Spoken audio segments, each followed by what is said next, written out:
I'm here with Lodi today. I want to thank you for coming in. I hope all is well with you and your loved ones and during these times. Yes, sir. Thanks for having me, man. Great, I appreciate that.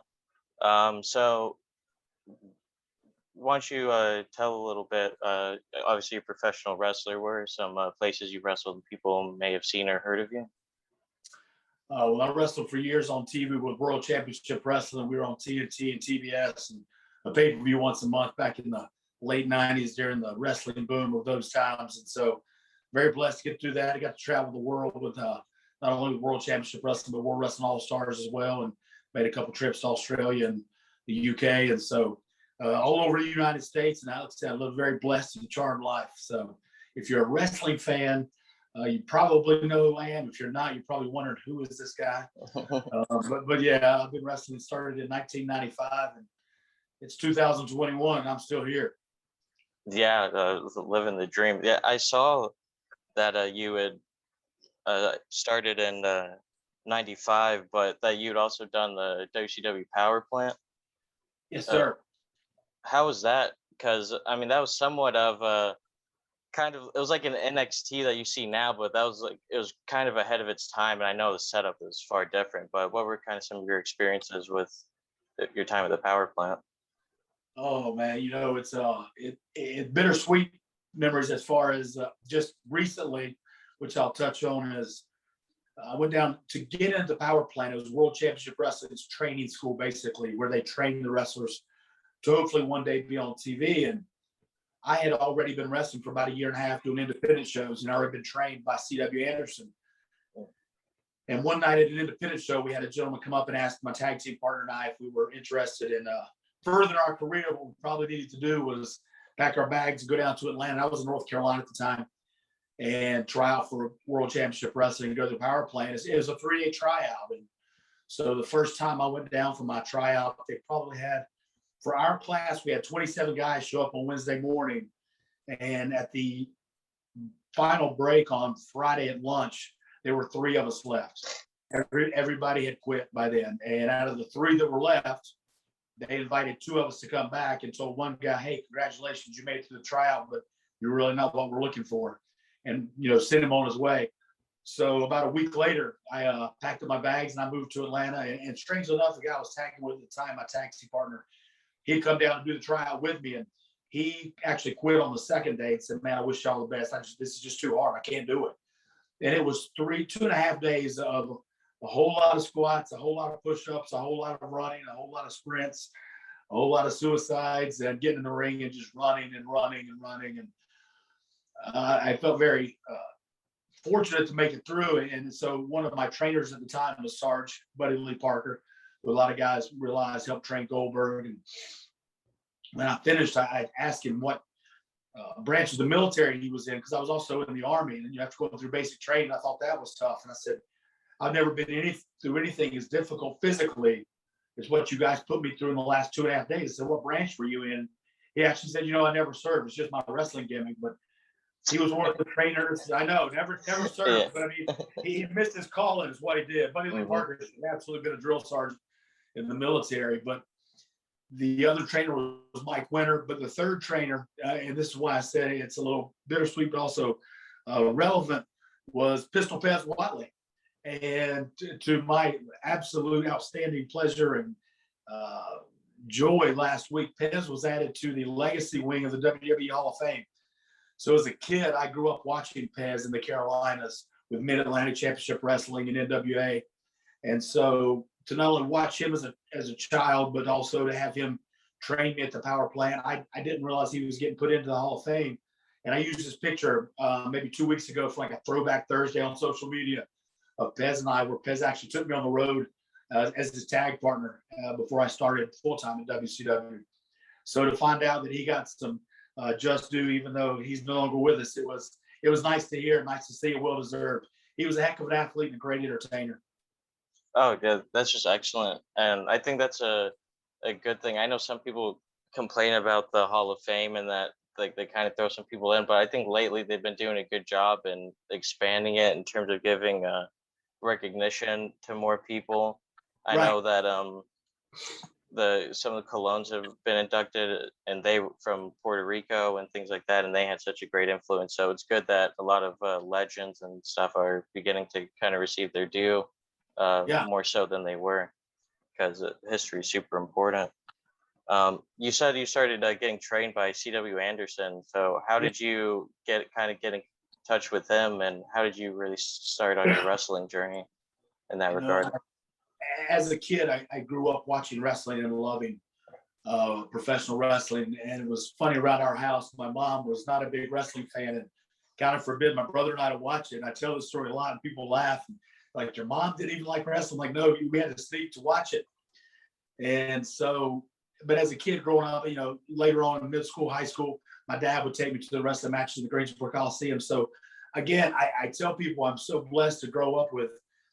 I think some of the Mid-Atlantic NWA days in the mid 80s that I grew up on is still some of the best wrestling to this day to watch for the pure wrestling. And the guys, I grew up on Arn Anderson and Ric Flair and Tully Blanchard, the Four Horsemen. And there was Nikita Koloff, and there was Ivan, and there was Magnum TA, and all these guys. You had the Midnight Express, you had the Rock and Roll Express, Ricky Steamboat. You go down the list of those guys. They were all in this one territory at the same time, and it's almost mind-boggling to look at it now. How many really, really great guys they had, and how well they all worked together.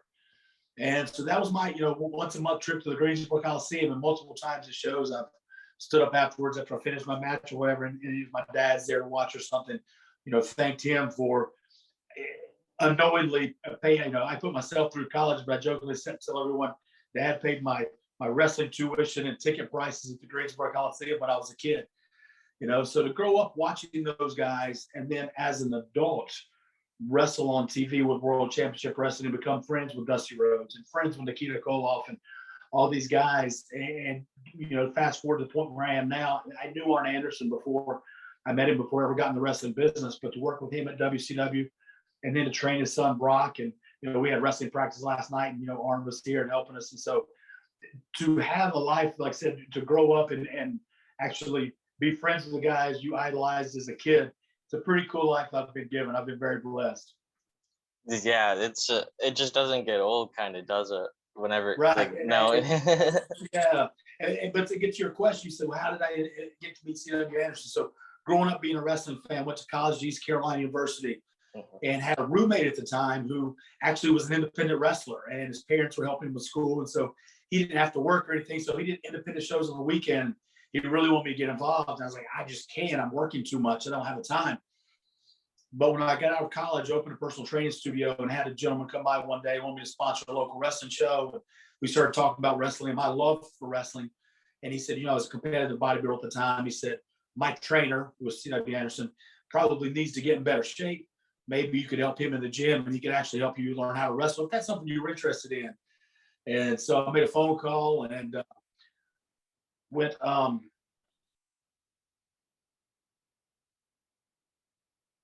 made a phone call to C.W. Anderson and talked to him about training. And so he had a wrestling school up near Selma, Smithfield area near Raleigh, which is about an hour and a half away from where I was.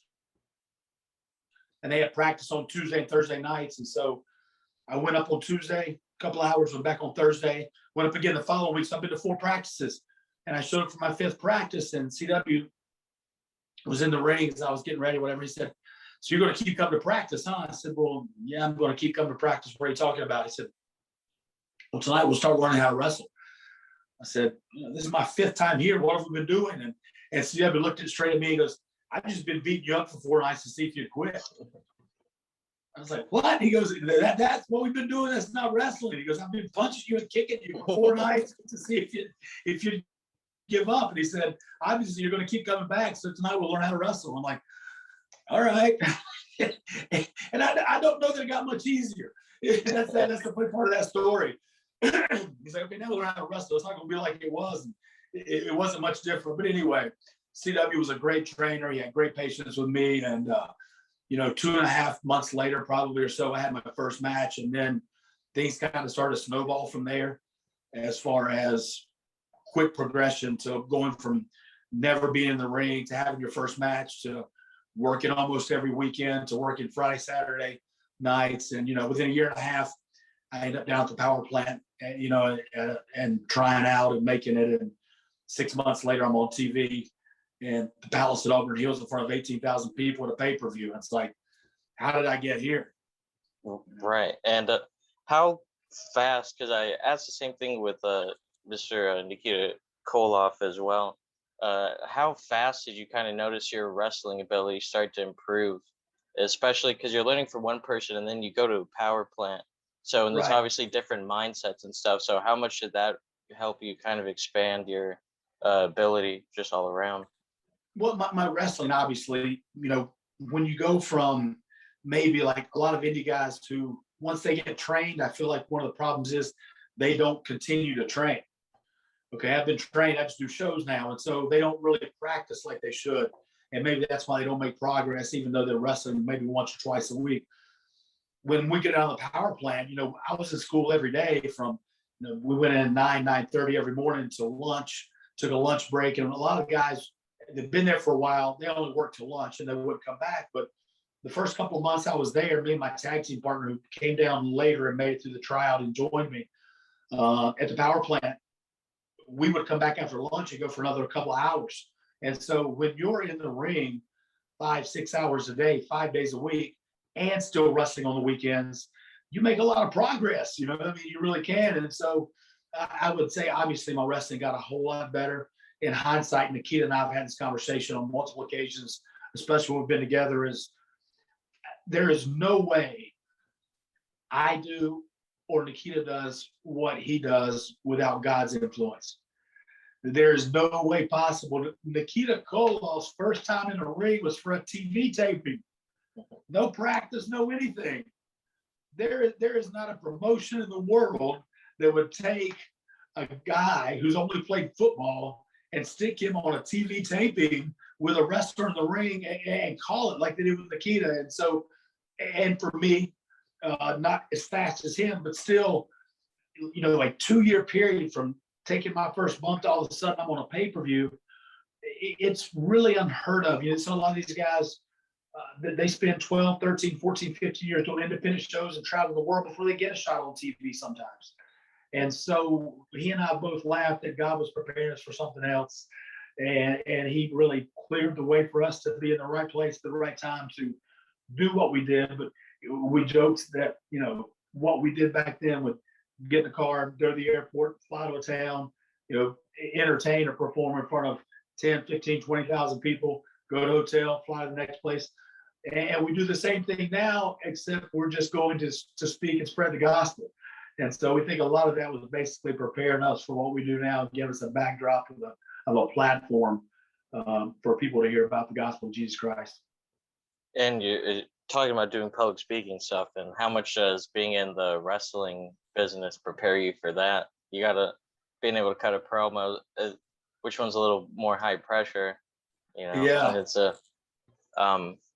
but it's just, I think that's really good, and it shows that both I was just had this conversation with Mr. Koloff as well, that so many guys are worried that there's just nothing for them once they're done, and that there's just no opportunities or anything. But I think it's really good to show, like, especially with you and Mr. Nikita Koloff, that there's definitely opportunities for people. They can put their talents, because it's not as though like the skills you learn from wrestling don't have use or practical value. There's a Right. lot of ways you can impact the world, like with you sharing your experiences and such. Yeah. So you mentioned that you went to East Carolina University. Yes, sir. And is it true that you graduated with a degree in political science? It absolutely is true. That was my thing. I wanted to go to law school, and that was my whole drive. I was going to be a political science major, go to law school, and I got in, and probably 2 years into school, met a personal trainer, and who just inspired me so much to not only get in the best shape of my life, but to be a competitive bodybuilder. And so, with the inspiration and the impact he had on my life, I was already so far into my political science degree by taking so many of my classes early because I knew what I wanted to do. I'm still a political junkie. I still enjoy watching and keeping up with current events and government news and that kind of stuff. But I knew quickly that that probably wasn't going to be the route I would end up spending my life, because working with people and working in the gym really became something that was a passion of mine. And so when I got out, the first thing was the day after I graduated college in December of 1993, my best friend and training partner and I opened a personal training business. And so that's what I've done. I look back at my life, and I've had two main jobs as an adult, and one as a personal trainer, one as a professional wrestler, and neither one of them have ever felt like work a day in my life. So people like, if you find something you love, it doesn't feel like work, and that is 100% true. And if you can find something that is a passion of yours, and that's what you can do, and you can make money and support your family and survive on it, I think it's a lot better than people that I've met who maybe make a lot of money and they have a lucrative job, but they hate it. Right. They hate going to work every day. There has never been a day in my life that I woke up and I'm like, I've got to go train people at the gym today. I've never said that. And I've never once said, I got to drive or fly to a wrestling show and entertain some people tonight. I just really, it's just not part of me, because it's what I love to do. Yeah, it's we actually have something in common, because I was a political science major, or I still am. Yeah. And I did the exact same thing that you did too. I took a lot of my classes early, but kind of Right. the opposite of what happened with you was that I said I couldn't do this. It made me hate politics, and it just drained me so much, because it's just a perpetual. It's like, oh, here's how the system works, and now we know you want to improve it, but you're not going to be able to. This is like, unless you try really hard and everything lines up, Right. and you're just kind of looking. So it's, why am I learning about this? Like, and then just, nothing feels like super authentic or anything. So that's when I kind of discovered that I enjoy things like this much more, where I can Right. just kind of like talk to people and stuff. And I became a really proficient writer because of it. So I just kind of shifted that to mass comm and literature and things. So it's just, Yeah. yeah, it's just, we're both kind of examples that opportunities open up within opportunities type of thing, So, but I just thought that was really funny, because I honestly never met another political science major like outside of my classes. Hey, Like look here. I And can't now you find them have. anywhere. I find it interesting to say that, you said you learned to write a lot. And that is one thing I talk about with people, is I don't think they comprehend how much we had to write. Yes. It was constant, and that wasn't necessarily my strong suit. I wasn't the best writer probably going off to college, but you learn real quick, because that's all you do. But that, because our time in class, I jokingly tell people, it was just basically, however long our class was, it was an hour-long debate of the conservatives and the liberals just butting heads. And we were testing on what was in the book. Your class was just time to debate. And we had some of the best arguments and knockdown dragouts. And in East Carolina, the professors were pretty liberal, and the class was pretty liberal. There were a couple of us conservatives, and we were outnumbered, but we held our own. Yeah. It's funny how that works in college. It's usually a lot kind of a more liberal setting, Right. but like in all of my classes, there was a very good representation of both, and I was incredibly fortunate at USF. Like all my professors were very like kind and open floor, and just Yeah. let everyone express. Which was, I mean, it's hard. It's it was, but yeah, it's just so much writing, like, and you're reading books, and I don't. I was my first like semester. I was reading like Machiavelli. It's like what is this? What is this? It was tough, but it definitely helps out. Um, you mentioned that you remember of the Army Reserve, so Yeah. you just always like naturally physical. I know you said you're also looking to become a lawyer, so you're just passions just kind of in different places, or I think so. The whole thing with the Army, I've had a couple of members of my family who served in the military. It's always been something that's near and dear to my heart. And it was probably at the midway through my sophomore year of college. I was putting myself through school, and I realized that several of my friends that I had, guys I had met at college, become friends with, they were all in the reserves, the Navy reserves, Army. I had a couple that were Marine reserves, National Guard reserves. And the more I heard about it, the more I'm like, this sounds like a pretty good deal. You know, you go to basic training one summer and you go back to college. And then the following summer, you'd go to your job school and you had the 1 week in a month deal, but you got your GI Bill out of it. You got a monthly drill pay for working 2 days. And they had a low repayment program that they were willing, if you took a certain job in the military, that they were willing to pay back a percentage if you had student loans or whatever. And so the more I looked into it, the more I was like, I can't not do this. You know, I mean, it really is a great deal for me. People talk about college should be free. We should offer free college. And I think we've already got that program, guys. Just join the military. Okay? You know, oh, you don't want to do anything for it. I see. I got you. No, so but that for me was something that I enjoyed doing and helped me, I think, more with college than anything else, because I was never an early riser probably before I joined the military. And when I was a young kid, you don't hear it anymore, but there was an Army commercial that said we do more before 9 a.m. than most people do all day. And it used to play all the time. That was kind of the running thing. And when you get up at 3 o'clock in the morning and you have a full schedule, by the time 9 a.m. rolls around, you'll be amazed at how much you can get done in 6 hours. I remember looking at my watch, I'm like, it's only 8:45 a.m. and we've gotten so much done today. So how that translated when I came back from basic training and actually got back into college, I found myself, I missed a year and a half on active duty during Desert Storm, by the way. I got activated and my unit got sent over to Saudi Arabia, but because I hadn't had my job school, I went to my job school down in San Antonio and then went back to Fort Bragg until the active duty guys got home from the war. But I did not have to go. I stayed stateside. So I missed a year and a half of school. But after wearing my uniform for a year and a half and working it, and I was a scrub nurse. I worked in the operating room. So when I say I wore my uniform when I was in school. But once I went to my actual job, it was just like working in the hospital every day. I never put a uniform back on. And so I had a great job.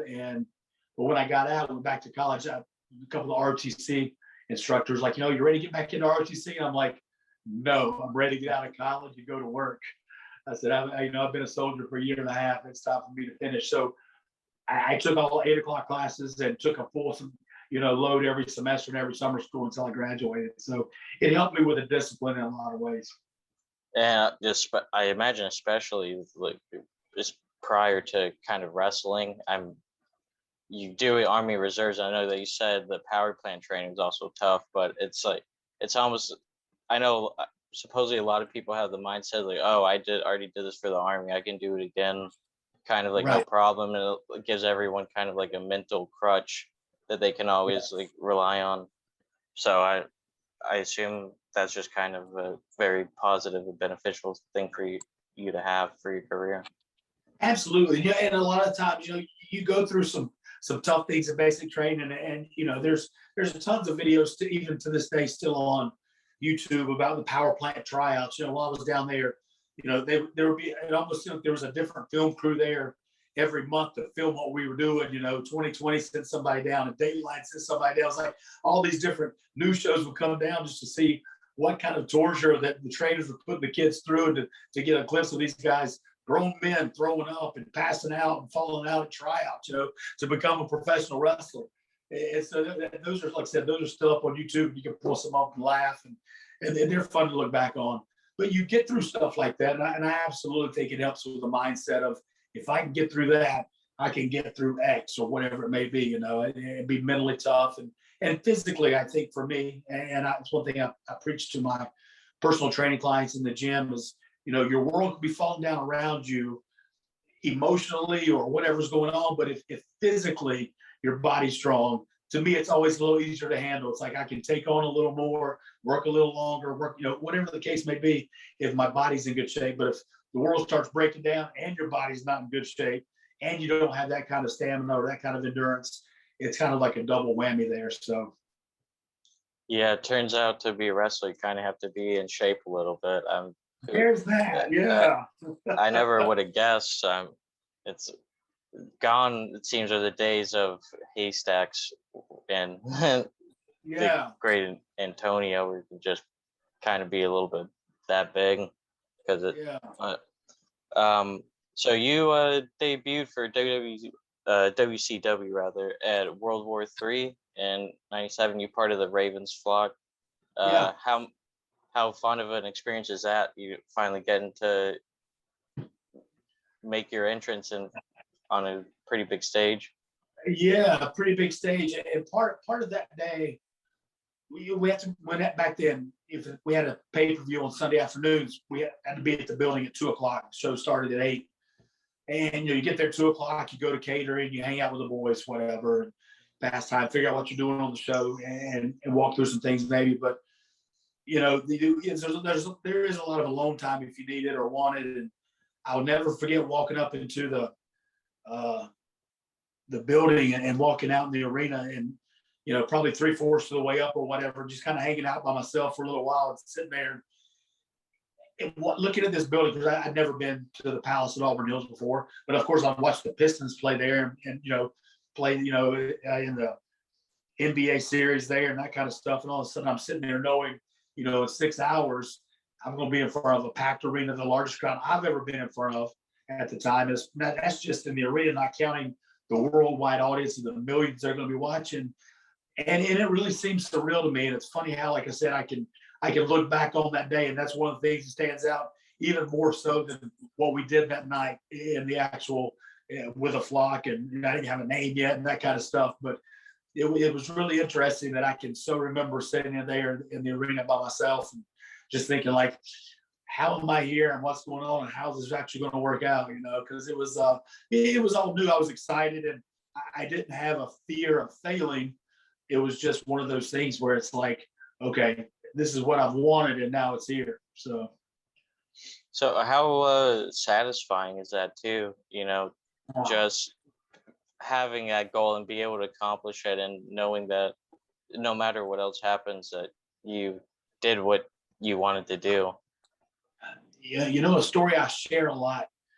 Probably, I'd say maybe 8 months to a year after being on TV with World Championship Wrestling, and my tag team partner that I mentioned before that came down the trial with me and didn't make it through, and then made it through the tryout, came back down the power plant, and really never got. He continued to wrestle and do indie shows. He tried out for ECW and didn't get a job. Actually, CW Anderson stole his job, and CW got on TV with ECW. Crazy story. But that was the thing too. Once I started on TV, I went back to North Carolina and told CW, I said, no one is going to come find you in Smithfield, North Carolina, and give you a job. I said, the best thing you can do, I know you've trained people. The best thing you can do is get in shape and go down to WCW, go to the power plant like I did, and get in front of the right people and hope somebody sees you. That's the best thing you can do if you want to make a career out of this. And that's exactly what he did. And so, although he didn't get a job with WCW, he ended up trying out with my old partner Toad for ECW one night up in Gainesville. They were in Gainesville, Georgia, because Raven and I drove up to watch the show from Atlanta. And the trial was basically for Toad. Tommy Dreamer had set it up for him, and we called CW to come down to wrestle with him at this tryout. And for some reason, Toad was out of the ring, but CW was in, rolling around with one of the guys from ECW before the show started that afternoon. And Paul Heyman had come in and said, "Who's the guy in the ring?" It was like Arn Anderson. And it was CW. And he talked to him, and he actually put him on the show that night. And that was CW's first night at ECW. That's how he got his job. So we jokingly said he stole Toad's job. But, it was one of those things of being in front of the right people and people knowing you and being there. So as far as feeling like you accomplished something, it was kind of strange because Toad was driving me to the airport one time. And he said, his whole goal was going I was like somebody selling themselves short in my mind, and it may seem like a okay goal to some people, but he said the difference in you and I, he said from the day you said I'm going to try out at WCW for the power plant, you always knew you were going to be a star. He said my whole goal was I just wanted to get on TV and do like a Saturday night show. That's all I want. If I could make that's success to me. And he said, what's the difference in you and I? Why don't we have a difference in our mindsets? And I said, I couldn't imagine giving up my life that I had before, where I had a personal training studio and a successful business in Greenville, North Carolina, to walk away from that, to move to Atlanta, to just, be an enhancement guy on Saturday night. I think, why would I just stay in North Carolina? That'd be kind of silly to me. If I'm going to do something, I think up to that point, I really hadn't felt unsuccessful in anything I tried. And I talk about that with a lot of conviction, but I also know that everything I've been able to do is due to God's favor, and it's not me. He gave me everything. People are like, well, you're the one that did all the work. I'm like, well, who put the breath in my lungs? It was from Him.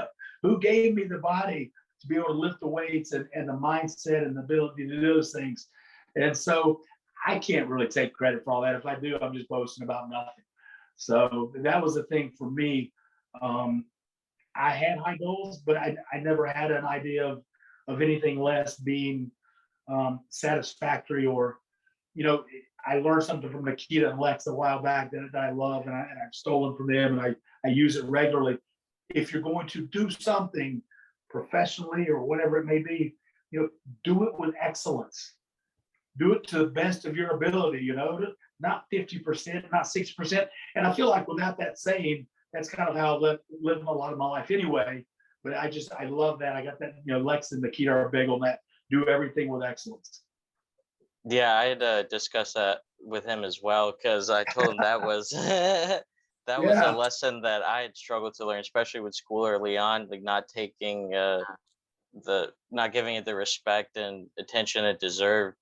Right. But then just kind of making the realization that this is what you're putting out to the world, like this is your contribution, this is what you are giving it, whether it's important or not.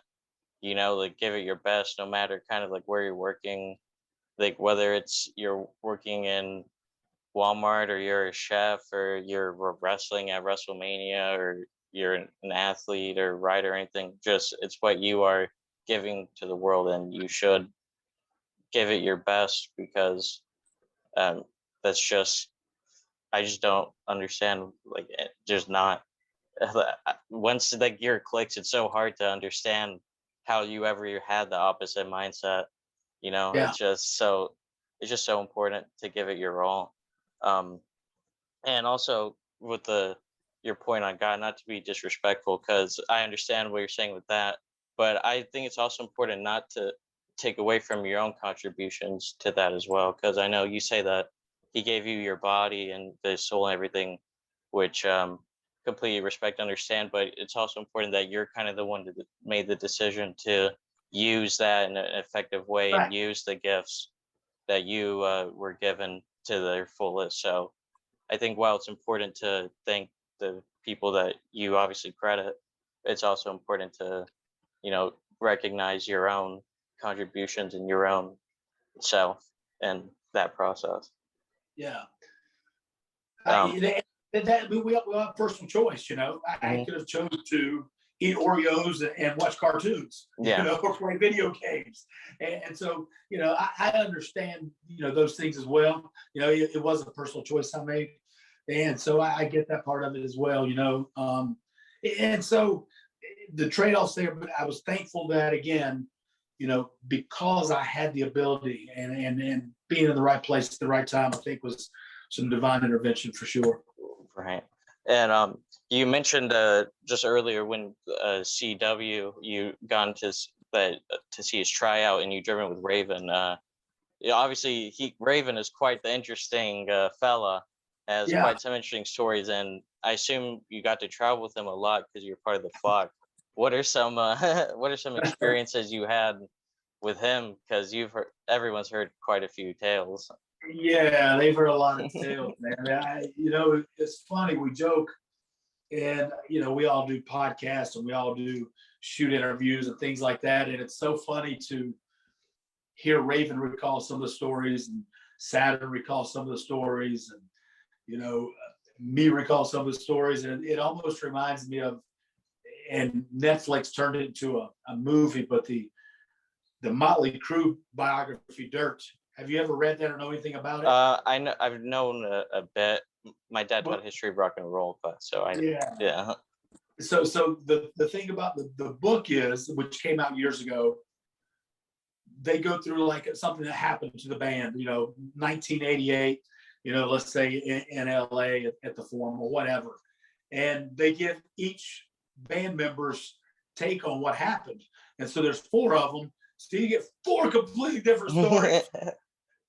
I mean, sometimes they're so opposite. You're like, were you guys even together? Because they're just, and sometimes I hear that from Raven and Saturn and some of the other guys that I've seen or been around. It's like, how do you remember that? Because that didn't happen. But it's the same type of thing. So, yeah, there were a lot of stories. There have been a ton of interviews and stories about me being Raven's personal assistant, going to work for him, and that was a real thing. I actually he hired me as his personal trainer to begin with, and then hired me as his personal assistant before I ever started on TV. So we jokingly took a real life scenario and just played it out on TV. But the arguments the two of us had, we both love to debate, and we butt heads, and I think we get under each other's skin. And I tell these stories, but it probably took us 7 or 8 months before we realized something was happening. And I asked you in a joking way. I'm like, hey, by the way, what are you getting for my birthday this year? And he's like, well, I don't know. What are you getting me for my birthday? I'm like, well, my birthday's coming up. He's like, no, my birthday's coming up. And I'm like, when's your birthday? He's like, September 8th. When's your birthday? I'm like, September 8th. And all of a sudden we realized that we shared the same birthday. And so we probably didn't want to put a whole lot of thought into astrological signs or whatever until that day. It's like a little bulb went off and we looked at each other, because so many of the guys had said, you two realize why you argue all the time, right? We're like, no, because you're just like each other. It's like, we would argue over the craziest things, like, hey, the sky's a little pale blue today. No, I think it's a baby blue. No, it's a pale. And then 2 days later, we're still arguing over the color of the sky. But I love Raven with all my heart. He taught me so much about the wrestling business and gave me so much knowledge, and just in his own special way. And I say special way because it wasn't always the most loving at times, but because for him, he sees wrestling like most 14-year-olds see tic-tac-toe. It's just easy, things that it's hard to explain to new wrestlers. It's hard to explain to guys who've been in the business 8 or 10 years. Sometimes certain aspects of the psychology or working with a crowd, some things that some people have a concept in their mind already built up that they just can't. I know what I'm doing is right, even if it's wrong. And everybody that knows wrestling knows that's wrong. Sometimes you can't change their minds, and they're a little closed to hearing something that's different. But when it comes to Raven, he sees that in, and I hate that he's not involved creatively right now in the wrestling business. You've heard of the stories. He's got a great mind for wrestling, and he absolutely does. But I think, obviously in a lot of ways, he's rubbed some people the wrong way and made some enemies along the way. And but when it comes to putting things together and storylines and those kind of things, I don't know that I could have found somebody psychology-wise and that has that kind of knowledge that I could have learned more from in a short amount of time than I did with him. And so not only did we ride together daily in Atlanta because he was home, we used to joke at, Raven, we would call Raven at me. He would call me like, Tuesday morning, be like, hey, I need you over at the house by lunch. And, he wasn't on the road during the week or whatever. I may not get back home until Thursday night. I mean, it's just, I'm getting up to my room, like, where have you been? Like, oh, I got Raven naps. Dude, you've been gone for 3 days. I'm like, I know. And it wasn't like Raven lived hundreds of miles away. He was 10 minutes away, but like, Raven, I'm running out of clothes. Like, I will buy some while we're out. I'm like, just let me go for a little while. Like, I know you won't come back for days. So, but yeah, riding around with him all day long and learning the wrestling stuff from that side and that kind of mind was great. And I hope to pass that on to my kids in my wrestling school. And I hope they can learn it and take those things from the people who've spent time and invested in me. That's what I tell them. I'm like, it would be a shame for me not to pass on some of the knowledge. Because when you look at the people that I've trained under and spent time with, Raven being one of them, and we were down at the power plant, even though he wasn't a trainer there, he came in and worked a lot. So we did a lot of work with DDP. And then, Paige worked with Raven. We had the whole feud thing going on with him, and we all wrestled him multiple times. Yeah, one of the guys who was not a trainer at the power plant, but was very instrumental in helping me learn early on was Diamond Dallas Page, because he was always down at the power plant training. He had a match coming up, but he was very given of his time. And so to be around someone like Raven or someone like Page, or even after I left WCW, when I worked for Dusty Rhodes at Turnbuckle Championship Wrestling and ran his wrestling company, to spend, every morning and having an hour or two long meeting with Dream in his office. He used to jokingly tell me, he's like, I can't pay you what you're worth, kid, but you're getting an education you can't pay for at university.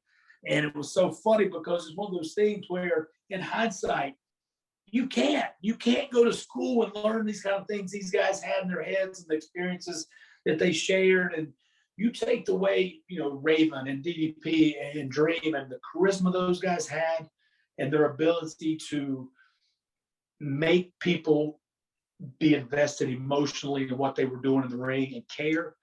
That is something that is, you can learn it, but not everybody can go out and perform it. Right. And so it's kind of that it factor. I got friends of mine, that are big wrestling fans. I've known my whole, been wrestling fans their whole life. They'll call me like, WWE may have a new character, and I won't bring up any names. Like, hey, what's wrong with so and so? I'll watch him. He's got a good body. His wrestling's okay. His talking's fine, but I just don't care. They said, well, what is it? I'm like, he's missing that it factor or the charisma that draws you in and makes you want to see or makes you want to care. Just being able to wrestle and just having a good body, there's a little more to it than that, and there's got to be something there that these guys have, and not everybody has. I think some guys can learn it. I have seen some guys who don't have the charisma or don't have the confidence or the, as I like to tell the guys, the confidence in their craft to go out and perform without being nervous. And if you're nervous, you can't do your character. If you don't do your character, it's not going to come across. And that's hard for young kids, especially when they're green or if they don't have a lot of experience. So some of that takes time, but there are people who have natural charisma that it just oozes. I've got a couple of guys that I train, and one in particular, one of my best kids I love to death. In practice, if you watched him, his charisma level, or what would be crowd interaction as he goes through a match, you're like, I don't know if this guy's got it really or not. Like, his body's fine, his body's great, his wrestling's good, fine, whatever, great. But you put him in front of a crowd, and he dials it up, times 100, and it's off the charts. And that was one thing CW always asked me, because CW had never been on TV in front of a big crowd. And he asked me once I started on TV, he's like, how did you have this innate ability to go out there and not be nervous and get as much time on the hard camera and get in front of the camera and not be scared or nervous? And that was one thing I never was. We jokingly in wrestling call it red light fever. You got the red light on the hard camera. That means that's the one that's on in your home, or the red light's on the camera on the ground or on the floor. And you just find those things. because the thing is, as I told CW, and I tell kids a lot of times, I don't know what you're nervous about. It's one man holding a box on his shoulder. And they're like, yeah, but there are 8 million people on the other side of that box. I'm like, I don't care. I'm not thinking about those 8 million people. I'm just talking to that box. And so, that type of thing for me, like you said earlier, it was just never an issue or difficult or nerve wracking to be like it is for some people. So that might be that natural charisma that I was blessed with.